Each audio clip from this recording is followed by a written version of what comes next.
Bismillahirrahmanirrahim. Assalamualaikum warahmatullahi wabarakatuh. Kami dari kelompok 3 yang beranggotakan Irham Maulana, Dina Desyani, Firnanda Rotatunisa, dan Lilik Rahmawati. Di sini kami akan mempresentasikan materi kami yang berjudul mediasi. Langsung saja untuk materi yang pertama, yaitu tentang pengertian mediasi. Mediasi merupakan penyelesaian sengketa informasi publik antara para pihak melalui bantuan mediator Komisi Informasi. Disebutkan juga mediasi adalah cara penyelesaian sengketa melalui proses perundingan untuk memperoleh kesepakatan para pihak dengan dibantu oleh mediator menurut pasal 1 ayat 1 Perma nomor 1 tahun 2016. Jadi dapat disimpulkan bahwa mediasi yaitu proses atau cara penyelesaian sengketa antara para pihak dengan dibantu oleh mediator sebagai penengah agar mencapai mufakat. Materi yang selanjutnya yaitu penggunaan istilah mediasi. Jadi di dalam mediasi itu ada beberapa istilah. Seperti yang pertama yaitu mediator. Mediator ini bisa seorang hakim atau orang lain yang mempunyai sertifikat mediator guna membantu para pihak dalam proses perundingan ini. Kemudian yang kedua yaitu ada mediator pembantu atau orang lain yang membantu mediator. Yang ketiga ada para pihak, yaitu orang-orang yang bersengketa atau orang-orang yang mempunyai masalah. Kemudian yang keempat itu ada kaukus. Jadi kaukus ini berarti pertemuan antara mediator dengan salah satu pihak tanpa dihadiri oleh pihak yang lainnya.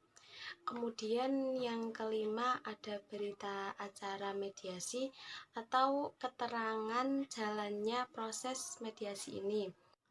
Kemudian yang keenam ada istilah kesepakatan mediasi atau kesepakatan yang dibuat oleh para pihak untuk menyelesaikan dan mengakhiri sengketa dengan cara perdamaian.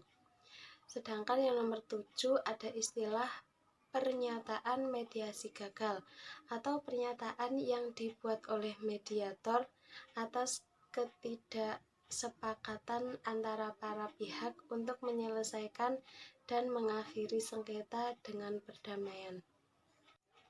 Materi yang selanjutnya akan disampaikan oleh Mbak Dina Desyani.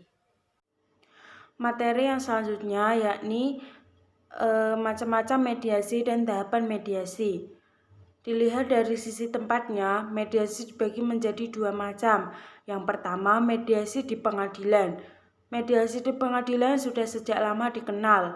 Para pihak yang mengajukan perkaranya ke pengadilan diwajibkan untuk menempuh prosedur mediasi terlebih dahulu sebelum dilakukan pemeriksaan pokok perkara. Yang kedua, mediasi di luar pengadilan. Mediasi di luar pengadilan dapat kita temukan dalam beberapa peraturan perundang-undangan yang membentuk suatu badan penyelesaian sengketa.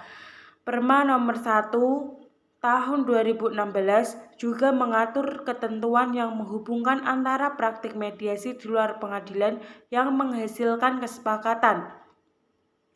Pasal 36 ayat 1, 2, dan 3 Perma nomor 1 tahun 2016 mengatur sebuah prosedur hukum untuk akta perdamaian dari pengadilan tingkat pertama atas kesepakatan perdamaian di luar pengadilan. Prosedurnya adalah dengan cara mengajukan gugatan yang dilampiri oleh naskah atau dokumen kesepakatan perdamaian para pihak dengan mediasi atau dibantu oleh mediator bersertifikat. Pengajuan gugatan tentunya adalah pihak yang dalam sengketa itu mengalami kerugian. Tahap mediasi. Secara garis besar, proses mediasi dibagi menjadi 3 tahap. Yang pertama, tahap pramediasi. Yang kedua, tahap pelaksanaan mediasi. Dan yang terakhir, tahap akhir implementasi hasil mediasi. Ketiga tahap ini merupakan jalan yang akan ditempuh oleh mediator dan para pihak dalam menyelesaikan sengketa mereka. Proses dan teknis mediasi. Yang pertama, proses pramediasi. Para pihak dalam hal ini, penggugat mengajukan gugatan dan mendaftarkan perkara. Selanjutnya, Ketua Pengadilan Negeri menunjuk majelis hakim. Pada hari pertama sidang, majelis hakim wajib mengupayakan perdamaian kepada para pihak melalui proses mediasi. Para pihak dapat memilih mediator hakim atau non-hakim yang telah memiliki sertifikat mediator dalam waktu 1 hari.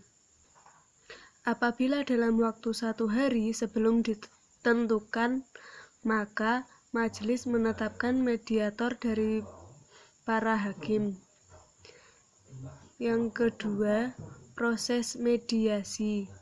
Setelah menunjuk mediator, para pihak wajib menyerahkan fotokopi dokumen yang memuat duduk perkara, fotokopi surat-surat yang diperlukan, dan hal-hal lain yang terkait dengan sengketa kepada mediator. Dan para pihak mediator wajib menentukan jadwal pertemuan untuk penyelesaian proses mediasi. Pemanggilan saksi ahli dimungkinkan atas persetujuan para pihak, di mana semua biaya jasa ahli itu ditanggung oleh para pihak berdasarkan kesepakatan.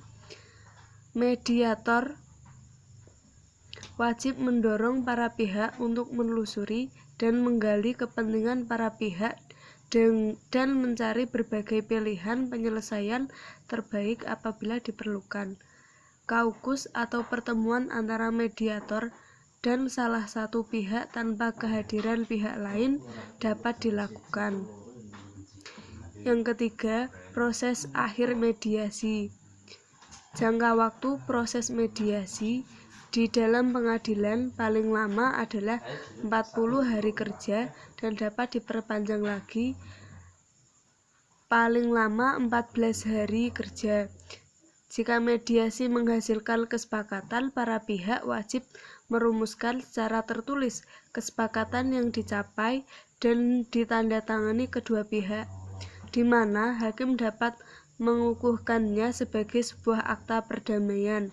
Apabila tidak tercapai suatu kesepakatan, hakim melanjutkan pemeriksaan perkara sesuai dengan ketentuan hukum acara yang berlaku. Selanjutnya saya akan meneruskan materi tentang peran moderator. Peran moderator. Berhasil tidaknya mediasi juga sangat ditentukan oleh peran yang ditampilkan oleh moderator. Moderator berperan aktif dalam menjembatani sejumlah pertemuan antara pihak, memimpin pertemuan dan mengendalikan pertemuan, menjaga kesinambungan proses mediasi dan menuntut para pihak mencapai suatu kesepakatan. Mediator sebagai pihak ketiga yang netral melayani kepentingan para pihak yang bersengketa. Mediator harus membangun interaksi dan komunikasi positif sehingga ia mampu menyelami kepentingan para pihak dan berusaha menawarkan alternatif dalam pemenuhan kepentingan tersebut. Dalam memandu proses komunikasi, mediator ikut mengarahkan pihak agar membicarakan secara bertahap upaya yang mungkin ditempuh keduanya dalam rangka mengakhiri sengketa. Dalam beberapa peran moderator yang sering ditemukan ketika proses mediasi berjalan, peran tersebut antara lain adalah 1. Menumbuhkan dan mempertahankan kepercayaan diri antara para pihak. 2. Menerangkan proses dan mendidik para pihak dalam hal komunikasi dan menguatkan suasana yang baik. 3. Membantu para pihak untuk menghadapi situasi atau kenyataan.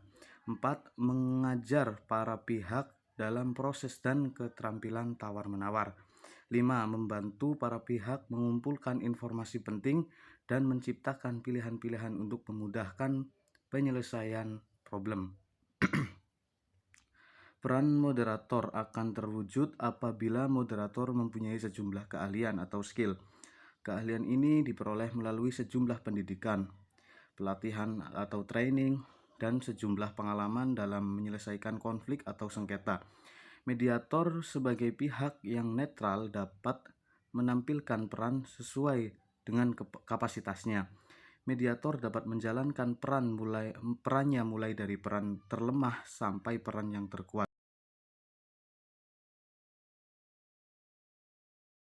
Peran-peran ini menunjukkan tingkat tinggi rendahnya kapasitas dan keahlian atau skill yang dimiliki oleh seorang mediator. Mediator menampilkan peran yang terlemah bila dalam proses mediasi ia hanya melakukan hal-hal sebagai berikut. 1. Menyelenggarakan pertemuan. 2. Memimpin diskusi. 3. Memelihara atau menjaga aturan agar proses perundingan berlangsung secara baik. 4. Mengendalikan emosi para pihak. 5. Mendorong para pihak yang kurang mampu atau segan dalam mengemukakan pandangannya. Sedangkan moderator yang menampilkan peran kuat ketika dalam proses mediasi, ia mampu melakukan hal-hal sebagai berikut. 1. Mempersiapkan dan membuat notulensi pertemuan. 2. Merumuskan titik temu atau kesepakatan dari para pihak. 3. Membantu para pihak agar menyadari bahwa sengketa bukanlah sebuah pertarungan untuk dimenangkan, tetapi sengketa harus diselesaikan. 4. Menyusun dan mengusulkan alternatif pemecah masalah. Yang kelima, membantu para pihak menganalisis alternatif pemecahan masalah. Dan yang keenam, membujuk para pihak untuk menerima usulan tertentu dalam rangka penyelesaian sengketa. Peran-peran tersebut di atas harus diketahui secara baik oleh seseorang yang akan menjadi mediator dan hakim yang menjadi mediator di pengadilan agama dan menyelesaikan sengketa. Mediator harus berupaya melakukan yang terbaik agar proses mediasi berjalan maksimal sehingga para pihak merasa puas dengan keputusan yang mereka buat atas bantuan mediator. Terima kasih.